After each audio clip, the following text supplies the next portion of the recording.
اللہ رب العالمین والصلاة والسلام علی رسولہ الکریم وعلی آلہ واصحابہ اجمعین الی یوم الدین اما بعد قال اللہ تعالیٰ فی کتابہ المجید اعوذ باللہ من الشیطان الرجیم وقل لعبادی یقولوا التی ہی احسن ان الشیطان ینزغ بینہم ان الشیطان کان للانسان عدوا مبینا۔ برادران اسلام، اللہ تعالیٰ نے ہر انسان کو الگ الگ طبیعتوں پر، الگ الگ مزاج پر بنایا ہے۔ اس وجہ سے ہر دو آدمی کا مختلف ہونا ضروری ہے۔ ہم لوگوں کی روزمرہ کی سماجی زندگی میں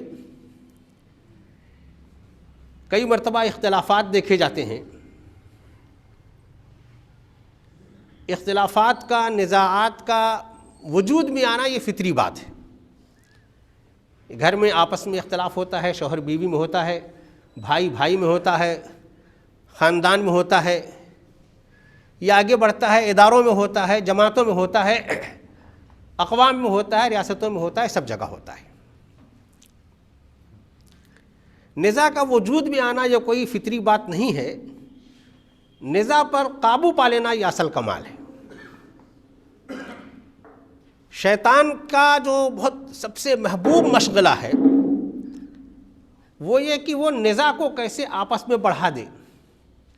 اللہ تعالیٰ نے قرآن مجید میں ارشاد فرمایا کہ یہ میرے پیارے رسول میرے بندوں سے کہہ دیجئے کہ یہ بولے تو اچھی بات بولے، ان کے درمیان شیطان ہے، ان الشیطان ینزغ بینہم، یہ آپس میں ان کو لڑانے کی فراق میں رہتا ہے، نزاع پیدا کرتا ہے، اور یہ جانتے ہیں ان الشیطان للانسان عدو مبین، انسانوں کا کھلا ہوا دشمن ہے یہ شیطان۔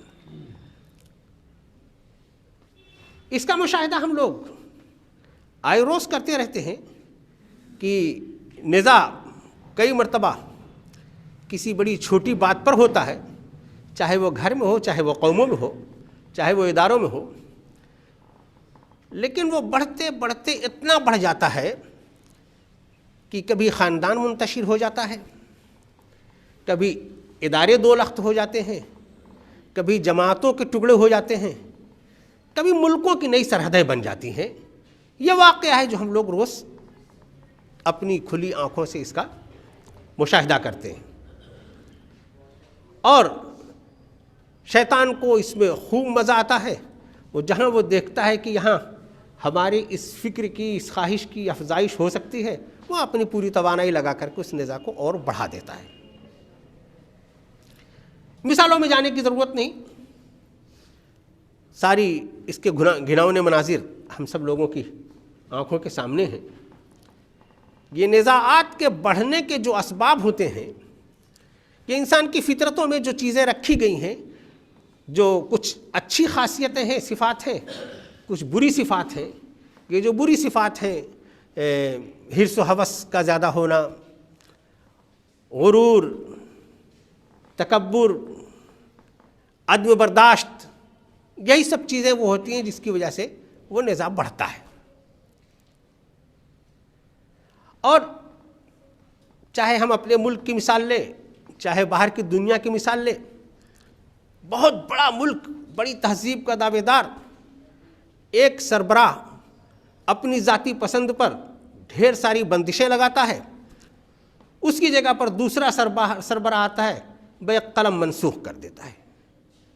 اس کا مطلب یہ ہوا کہ ان نزاعات کی زیادہ گہری بنیادیں نہیں تھیں۔ ایک ملک میں ایک کوہرام ہے اور ایک حکمران طبقہ ہے، وہ اپنی ضد پر اڑا ہوا ہے، وہ سمجھتا ہے کہ ہماری ضد پر بنے رہنے میں ملک کا مفاد ہے۔ ایسے بہت سی چیزیں ہیں۔ ان مثالوں سے ہٹ کر کے اگر ہم اسلام سے پہلے کے منظر کو دیکھیں، جسے جاہلیت کا زمانہ کہا جاتا ہے، وہاں نہ تو کوئی قانون تھا، نہ کوئی تہذیب تھی، نہ کوئی معاشرتی قدریں تھیں، تو وہاں طاقت کے بل پر وہ سارا نظام چلتا تھا۔ تو اس معاشرے کا نام جاہلیت اسی لیے رکھا گیا کہ ان کا ہر کام جاہلانہ ہوتا تھا. کسی بات پر اختلاف ہو گیا، جنگ شروع ہو گئی. تاریخوں میں یہ ہے کہ برسہ برس چلتی ہے. ہم لوگوں کو پڑھایا گیا ہے ایک بہت مشہور جنگ ہے جنگ بؤوس.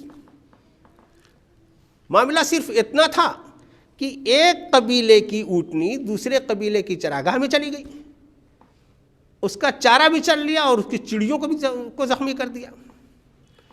اس قبیلے کے سربراہ نے اس اونٹنی کو مار دیا کہ میرے قبیلے میں اتنا تم نے نقصان پہنچایا. دوسرے قبیلے کے آدمی نے اونٹنی مارنے والے کو مار دیا.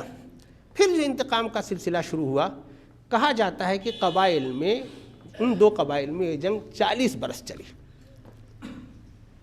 اللہ کے رسول صلی اللہ علیہ وسلم نبی مبعوث ہونے سے پہلے اپنے معاشرے میں جو بھلائی کا کام کرتے تھے ان میں ایک بڑا کام یہ تھا کہ کیسے لوگوں میں صلح کروا دیں. جو قبائل کی آپس کی چشمک ہوتی تھی، روز کی لوٹ مار ہوتی تھی، روز کی لڑائیاں ہوتی تھیں، دشمنیاں بڑھتی تھیں، تو کیسے ان اختلافات کو کم کیا جائے، آپ کی یہ بڑی کوشش ہوتی تھی. اور آپ کی کوششوں میں دو بات تاریخ میں بہت زرعی حروف سے لکھی جاتی ہے. ایک جو حلف الفضول کا معاہدہ ہے کہ قبائل کے درمیان یہ معاہدہ آپ نے کروایا کہ ہم لڑیں گے نہیں، ہم اچھا کام کریں گے، بہتر کام کریں گے، بھلائی کے فروغ میں مدد کریں گے. اور ایک مرتبہ تو قریش آپس میں اس بات پر لڑنے کو تیار تھے کہ یہ حجر اسود جو سیلاب کی وجہ سے زمین پر آ گیا ہے، اب اسے نصب کون کرے گا، یہ شرف کون حاصل کرے گا. پھر ہم لوگ جانتے ہیں کہ اس وقت تک رسول پاک صلی اللہ علیہ وسلم نبی مبعوث نہیں ہوئے تھے، لیکن آپ بیچ میں آ کر کے آپ نے وہ خون ریزی بچائی اور صلح صفائی کرائی اور حجر اسود اپنی جگہ پر پہنچا.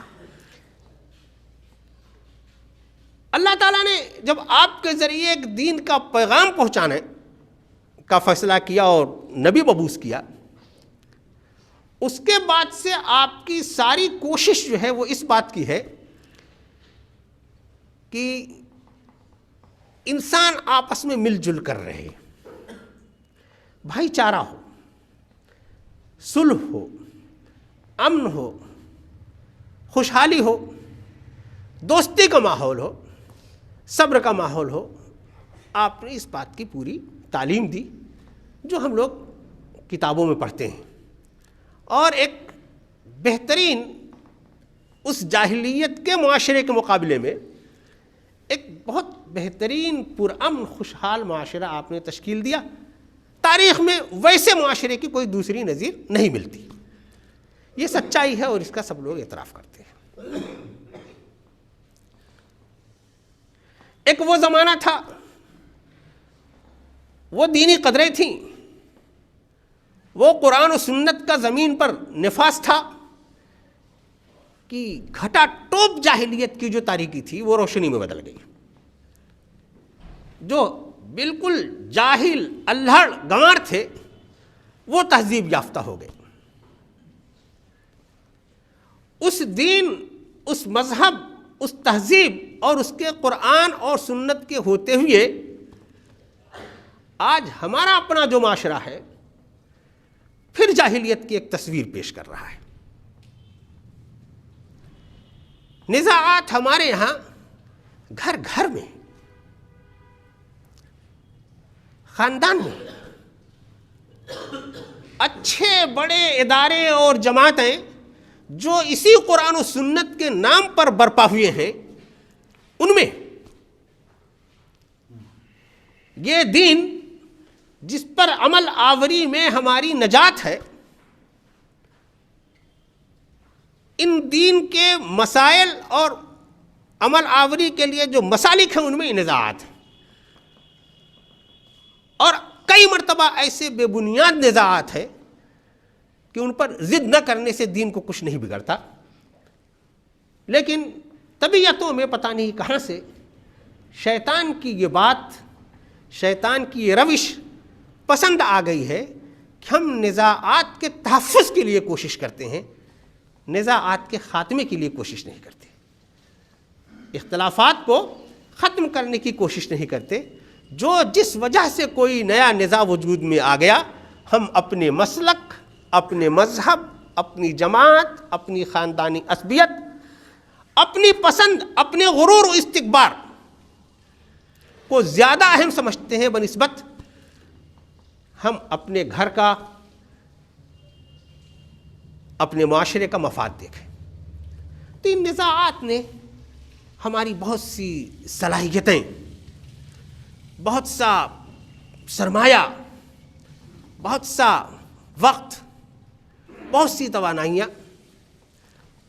یہ کھینچ لے گئی. اب یہ جو موجودہ زمانہ، علوم کا جو زمانہ ہے، اس میں ہر چیز کو نمٹنے کے لیے علوم وجود میں آ گئے. تو مینجمنٹ کا ایک بڑا مضمون یہ بھی ہے کہ کانفلکٹ کو کیسے آپس میں جو ہے وہ اس کو مینیج کیا جائے. اور ایک سروے یہ ہے کہ یہ جو کمپنیاں ہوتی ہیں جن میں ایک دوسرے کے لیے قوانین بھی ہوتے ہیں اور بندشیں بھی ہوتی ہیں، اس میں بھی مینیجر کی 25% توانائی لگ جاتی ہے نزاعات کو مینیج کرنے میں.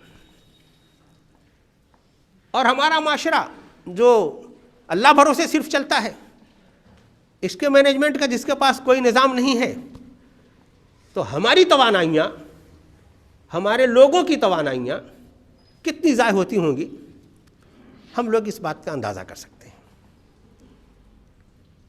اگر ہم دیکھیں اسلام کی بنیاد کن قدروں پر ہے، اس جاہلانہ ظالمانہ نظام کے بدلے میں اسلام نے جو نظام متعارف کروایا وہ کیا ہے؟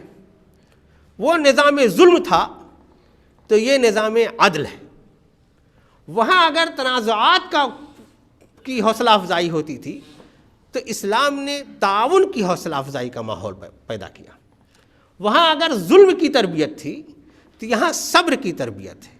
وہاں اگر تنگ دستی شوہ نفس سے تنگدی شوہ نفس کی تربیت تھی تو یہاں فراخ دلی کی تربیت ہے.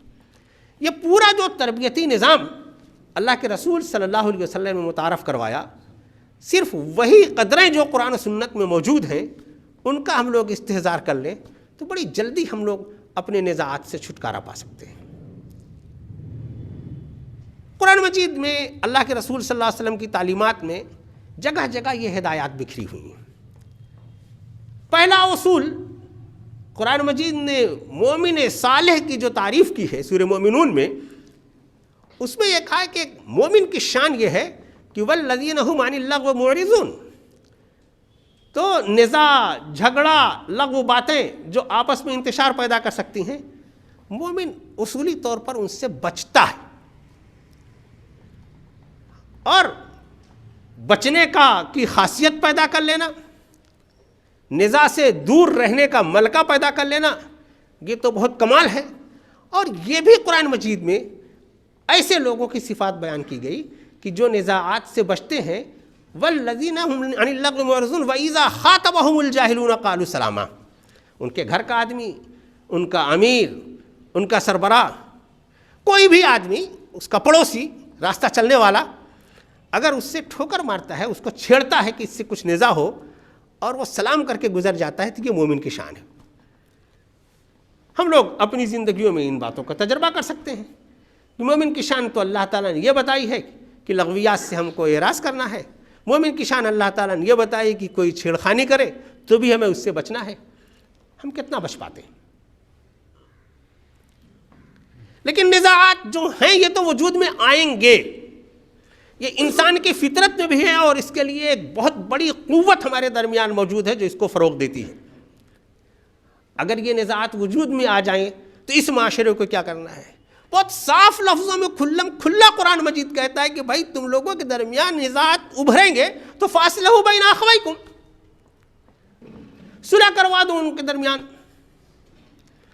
قرآن مجید نے نعرہ لگایا ہے الصلح خیر، صلح میں ہی بھلائی ہے. اور اس آیت میں پھر یہ بات کہی گئی وَعُذِرَتِ الْأَنفُسُ الشُّحَّ. یہ تنگ دستی جو ہے، تنگ دلی، شوہ نفس، یہ بہت جلدی غالب آ جاتی ہے. اس تنگ دلی پر قابو پانا، فراخ دلی کا ثبوت دینا، یہ کمال ہے. وَإِن تُحْسِنُوا وَتَتَّقُوا فَإِنَّ اللَّهَ كَانَ بِمَا تَعْمَلُونَ خَبِيرًا. اس کے مقابلے میں اگر تم احسان کرو، اس کے مقابلے میں تمہارے سامنے اللہ کا خوف آ کر کے کھڑا ہو جائے، تو پھر تم یہ جان رکھو کہ اللہ تعالیٰ جو کچھ کرو گے، جس جذبے کے ساتھ تم کرو گے، اللہ تعالیٰ اس سے اچھی طرح سے باخبر ہے۔ قرآن مجید میں ہم لوگوں کو مخاطب کر کے یہ کہا گیا کہ معاشرہ ہے، اجتماعی نظام ہے، گھر کا ایک رئیس ہوگا، معاشرے کا ایک امیر ہوگا، اسی طریقے سے ایک نظام چلے گا۔ بہت بہتر یہ ہے کہ جو سربراہ ہو اپنی ذمہ داری کو یاد رکھے اور اس کا حق ادا کرنے کی کوشش کرے۔ اور دوسری بات یہ ہے کہ اچھے مومن لوگ وہ ہیں کہ والذین استجابوا لربہم واقاموا الصلاۃ وامرهم شورى بینہم ومما رزقناہم ينفقون، کہ مشاورت کر لیں آپس میں، اپنے گھریلو معاملات میں گھر کے لوگوں سے، بچوں سے، بیوی سے، جماعتی معاملات میں جماعت کے لوگوں سے، ادارتی معاملات میں ادارے کے لوگوں سے، قومی معاملات میں قوم کے لوگوں سے۔ لیکن ہمارے یہاں، ہمارے اندرونی معاملات میں بھی ہمارے یہاں آپس میں مشاورت کا رجحان بہت کم ہے۔ اپنی رائے، میری رائے، میرا نفس، میری تحقیق، یہ غالب ہے، اور آپ سمجھتے نہیں ہیں، 1-1.5 سال میں سمجھ میں آ جائے گا۔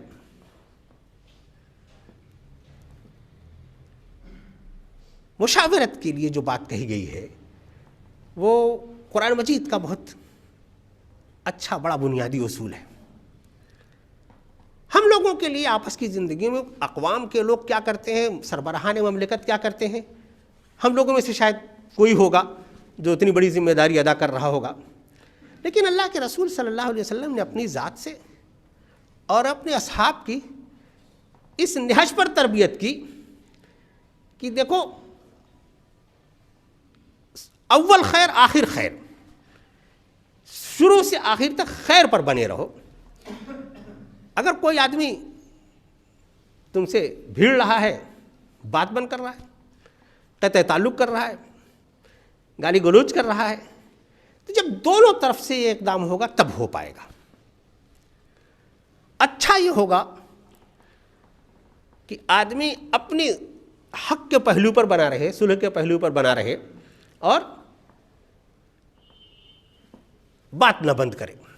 یہ جو ہدایت ہے کہ مومن کو آپس میں 3 روز تک گفتگو بند نہیں ہونی چاہیے، قطع تعلق نہیں ہونا چاہیے، یہ اسی بات کے لیے۔ بند کر کے ہم کیا کریں گے؟ نقصان ہی تو کریں گے۔ جو چیزیں حاصل کر رہے تھے وہ بھی ہم نہیں کر پا رہے۔ تو میرے مسلمان بھائیوں، یہ پورا قرآن مجید ہم لوگوں کے جو درمیان ہے، ہمیں نماز، روزہ، حج، زکوٰۃ کی بھی تعلیم دیتا ہے، لیکن یہ اللہ کی کتاب اور اللہ کے رسول صلی اللہ علیہ وسلم کی پوری تعلیمات، یہ ہمیں پوری زندگی کا سلیقہ سکھاتی ہیں، ہمارے شب و روز کیسے گزریں یہ سکھاتی ہیں، ہمارے معاملات کیسے ہوں یہ سکھاتی ہیں۔ اختلاف کے خلاف اور اتحاد کے موضوع پر ڈھیر ساری تقریریں ہم لوگوں کو ملیں گی، لیکن یہ نزاع اور اختلاف ختم کرنے کے لیے ذاتی طور پر میں اپنے گھر میں کوشش کروں، میں اپنے ادارے، اپنی جماعت میں کوشش کروں، ایسی نظیریں کم سننے کو ملتی ہیں۔ اس کے باوجود ہمارا قرآن سے محبت کا اور اللہ کے رسول صلی اللہ علیہ وسلم سے محبت کا دعویٰ بھی ہے۔ تو میرے بھائیوں، اگر ہم اپنے اس دعوے پر واقعی سچے ثابت ہونا چاہتے ہیں تو دین کی ان بنیادی قدروں کو ہمیں اپنی زندگی میں اتارنا ہوگا۔ اور اگر ہم اتار لیں ایک مرتبہ، کبھی ہفتہ عشرہ کے لیے تجربہ کریں، کتنا بڑا فائدہ ہوگا کہ ہم تصور کر سکتے ہیں۔ میں نے ابھی بتایا آپ کو، ایک سروے کا حوالہ دیا کہ کمپنی کے مینجمنٹ میں 25% توانائی مینیجر کی اس میں لگ جاتی ہے۔ اگر وہ توانائی بھی اسی پروڈکشن پر لگے تو اس میں کتنا اضافہ ہوگا۔ اور ہم لوگ اگر اپنی توانائیاں، اپنی مشغولیات، اپنا وقت، اپنے وسائل صحیح جگہوں پر صحیح طریقے سے خرچ کریں اور نزاعات کے فروغ میں نہ لگائیں، تو خود ہمارے معاملے میں، ہمارے معاشرے میں تو بہت جلدی امن آ سکتا ہے، بہت جلدی بھائی چارے کی افزائش ہو سکتی ہے، بہت جلدی ہم ایک طاقت بن سکتے ہیں، بہت جلدی ہماری طاقت کا لوگوں کو احساس ہونے لگے گا۔ کیسا اچھا شعور ہمارے قرآن نے ہمیں دیا ہے، ہمارے پیارے رسول صلی اللہ علیہ وسلم نے دیا ہے، مگر اللہ اور اس کے رسول کے راستے کو چھوڑ کر میرے بھائیوں ہم شیطان کا راستہ اپنائے ہوئے ہیں۔ اللہ تعالیٰ نے کہا ہے کہ یہ تمہارا کھلا ہوا دشمن ہے اور یہ تمہارے درمیان بیٹھا ہوا ہے نزاعات کو پیدا کرنے کے لیے اور فروغ دینے کے لیے۔ کمال یہ ہے کہ تم اپنے اس دشمن کو شکست دو، ہم اسے دوست بنائے ہوئے ہیں۔ اللہ تعالیٰ ہمیں دین کا صحیح شعور عطا فرمائے۔ دوست جسے اللہ تعالیٰ نے بنانے کے لیے کہا ہے اسے دوست بنانے کی توفیق عطا فرمائے۔ اللہ تعالیٰ نے جسے دشمن قرار دیا ہے ہمیں اس کو شکست دینے کی توفیق عطا فرمائے۔ اللہ ہمیں دین کا صحیح شعور عطا فرما، ہمیں صلح، امن و آشتی کی توفیق عطا فرما۔ ہمارے درمیان جو نزاعات ہیں یہ اللہ ہمیں انہیں قابو پانے کی، اللہ تعالیٰ ان نزاعات کو شکست دینے کے اللہ تعالیٰ ہمیں توفیق عطا فرما۔ بارک اللہ لنا ولکم فی القرآن العظیم۔